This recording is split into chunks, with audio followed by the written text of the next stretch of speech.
大家好，我是娟子，今天给大家分享一个汤圆不一样的吃法，一起来看看怎么做的吧。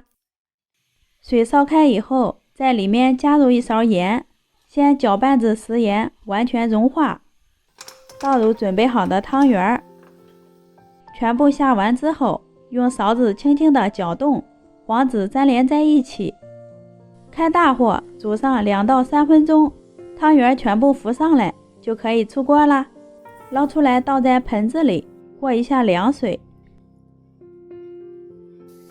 另取一个盘子，倒入适量的面包糠，用手扒得平整一些，好方便下一步的操作。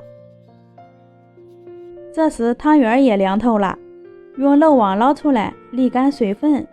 煮的时候加了盐，汤圆也不容易粘连到一起。在里面打入2个鸡蛋，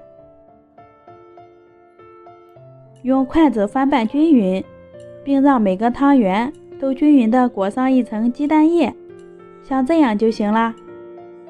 再放进准备好的面包糠里，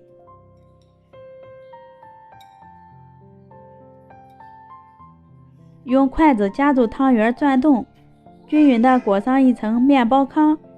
裹好以后放在盘子里备用。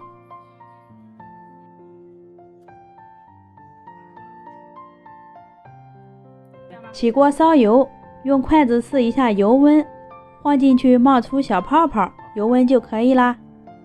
放入汤圆下锅炸，全程使用小火，防止炸的过程开裂，一直炸到汤圆全部浮上来，表面呈金黄色就可以出锅啦。金灿灿的，太诱人了。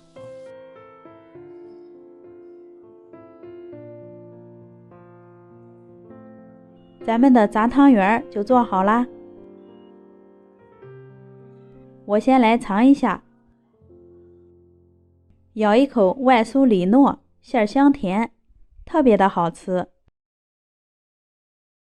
需要大家注意的有一点，下锅时油温不要过高，防止汤圆裂开。